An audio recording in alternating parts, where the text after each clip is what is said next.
An ex-military vet just wanted to grab a bowl of noodles in town. Little did he know he'd be stopped by the town sheriff. The sheriff took one look at his scruffy appearance. He pegged him as a drifter who'd only cause trouble, so he forcibly escorted him out of town. He even warned him not to set foot in town again. Otherwise, he'd throw him in jail. Rambo, already in a bad mood, ignored him completely. He turned around and kept walking toward town, because that was the only way home for him. This scene totally set off the sheriff in his car. He immediately whipped the car around and went after him. Once again, he ordered Rambo to leave in a harsh tone. You're under arrest. You hear me? Now put your hands on the car. But Rambo paid no attention to his yelling. The sheriff, furious, pulled out his gun. He threatened that Rambo had to submit to questioning. How you do it, you decide right now. Rambo was pissed off, but he didn't want to cause trouble either, so he put his hands on top of the car. The sheriff found an M9 combat knife on him. This made him realize the guy in front of him might be a criminal, so he decided to take him back to the station for a thorough interrogation. That knife was a symbol of his combat honors, but in the sheriff's eyes it became evidence of a crime. Rambo was taken to the interrogation room. Facing the deputy's questioning, Rambo fell into deep thought. He stayed silent, staring at the window in front of him. That window suddenly reminded him of the inhuman torture he suffered in a Vietnamese POW camp. One officer wanted to check his dog tags. Hey,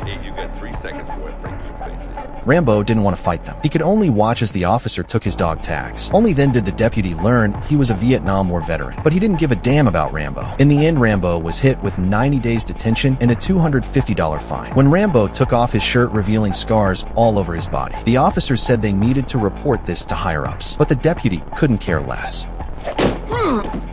Galt, what the fuck was that? Then they roughly hosed Rambo down with a high-pressure water gun, then kept mocking him. But when they pulled out a razor to shave Rambo's head, that sharp instrument instantly reminded Rambo of the painful experiences in the POW camp. At that moment, his brain couldn't seem to tell the difference between past and present. It was as if he was back on that horrific battlefield. His intense survival instinct made him stop holding back.